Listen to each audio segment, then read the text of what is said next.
బూడిదిలో పోస్తే ఏమవుతుంది? ఏమవుతుంది? ఆ బిందెడు పన్నీరు కాస్త గోవింద గోవింద. ఈరోజు మనం మాట్లాడుకోబోయే విషయం కూడా ఆ గోవింద గోవింద గురించే. ఇది తిరుపతిలో 7 కొండలపై ఉన్న స్వామికి చెప్పే గోవింద నామం కాదు. ఈ గోవింద గోవింద, ఈ గోవింద గోవింద ఏంటో తెలుసా?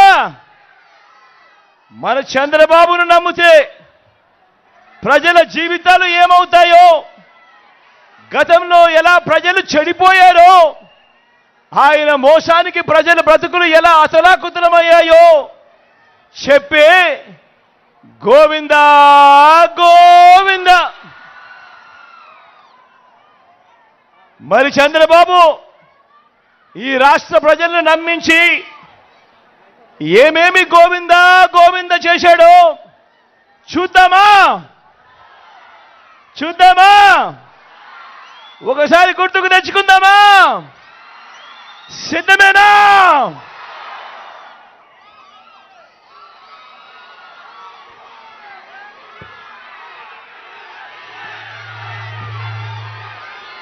ఇది గుర్తుందా? ఇది గుర్తుందా అక్క? ఇది గుర్తుందా అన్న? ఇది గుర్తుందా? 2014లో ముఖ్యమైన హామీలంటూ ఇదే పెద్ద మనిషి చంద్రబాబు నాయుడు గారు తాను స్వయాన సంతకం పెట్టి ఇప్పుడు కూటమిలో ఉన్న ఈ 3 వ్యక్తులతో వాళ్ళ ఫోటోలు పెట్టి, ఇదే చంద్రబాబు, ఇదే దత్తపుత్రుడు, ఇదే మోడీ గారి ఫోటోతో తాను స్వయంగా సంతకం పెట్టి ప్రతి ఇంటికి పంపించిన ముఖ్యమైన హామీలంటూ పంపించిన ఈ పాంఫ్లెట్ మీ అందరికీ గుర్తుందా? గుర్తుందా అక్క? గుర్తుందా అన్న? చంద్రబాబు సంతకం కనిపిస్తా ఉందా? ఇది 2000 ఎన్నికల ముందు, 2000 ఎన్నికలకు ముందు జాబు రావాలంటే బాబు రావాలన్నాడు, ఇంటికో ఉద్యోగం అన్నాడు. ఈ చంద్రబాబు వచ్చేదాకా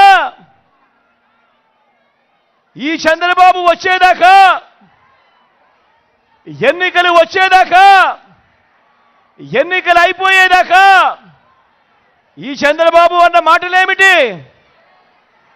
జాబు రావాలంటే బాబు రావాలి. ఒకవేళ జాబ్ ఇవ్వకపోతే ఏమన్నాడు?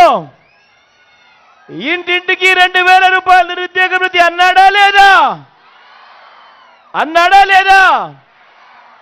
మరి 5 ఏళ్ళు ప్రతి ఇంటికి 2000 రూపాయలు నెల నెల అంటే 60 నెలలు ఇంటూ 2000 అంటే 1,20,000 రూపాయలు. ఏమైంది? ఏమైంది? నమ్మిన పిల్లలు, ఓటేసిన తల్లిదండ్రులు ఏమైంది? చంద్రబాబు నమ్మి ఓటు వేశారు, ఆ తర్వాత ఏమైంది? గోవింద గోవింద.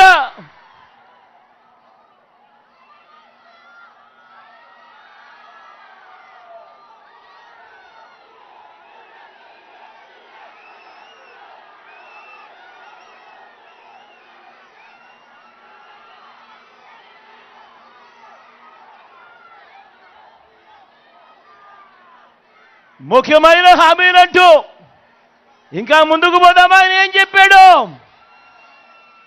87,612 కోట్ల రూపాయలు.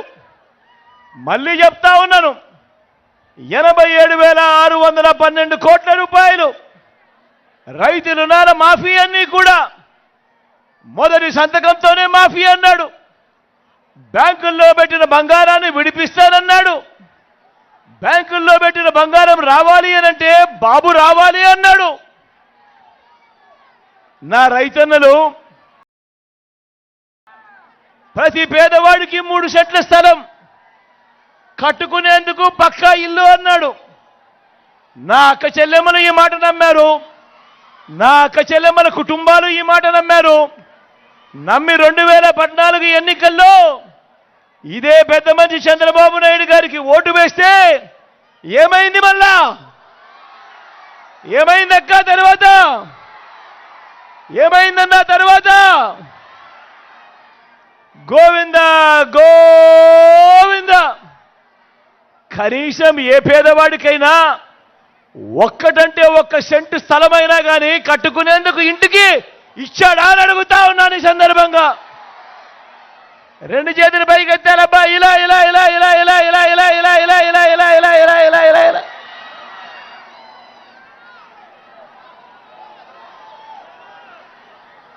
హైదరాబాదు 10 ఏళ్ళు ఉమ్మడి రాజధానిగా ఉండాల్సింది బాబు వచ్చాక ఏమైంది? ఓటుకు కోట్లు కేసులో అడ్డగోలుగా దొరికిపోయి మన ఉమ్మడి రాజధాని గోవింద గోవింద. బాబును నమ్మి ఓటు వేసినందుకు ఢిల్లీతో రాజీపడి ప్రత్యేక హోదాను ఏం చేశాడు? దాన్ని గోవింద గోవింద గోవింద గోవింద.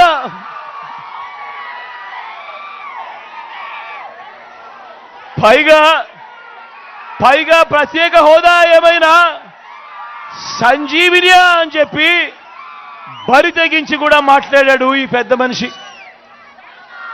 ప్రత్యేక ప్యాకేజీ గోవింద, విభజన హామీలు గోవింద, సింగపూర్కు మించిన రాజధాని అన్నాడు ఇదే పెద్ద మనిషి చంద్రబాబు నాయుడు. పక్కనే అన్ని హంగులతో కనిపిస్తా ఉన్న వైజాగ్ను వదిలేశాడు. సింగపూర్కు మించి రాజధాని అన్న ఈ వ్యక్తి మన విశాఖపట్నం పక్కనే కనిపిస్తా ఉన్నా కూడా అన్ని హంగులతో ఆ విశాఖపట్నాన్ని వదిలేశాడు. పోనీ ఆ గ్రాఫిక్స్ రాజధాని ఏమైంది అనంటే అది కూడా గోవింద గోవింద. ప్రతి నగరంలోనూ హైటెక్ సిటీ అన్నాడు. మరి మీ చోడవరంలో ఏమైనా కనిపిస్తా ఉందా అని అడుగుతా ఉన్నాను. అది కూడా గోవింద గోవింద.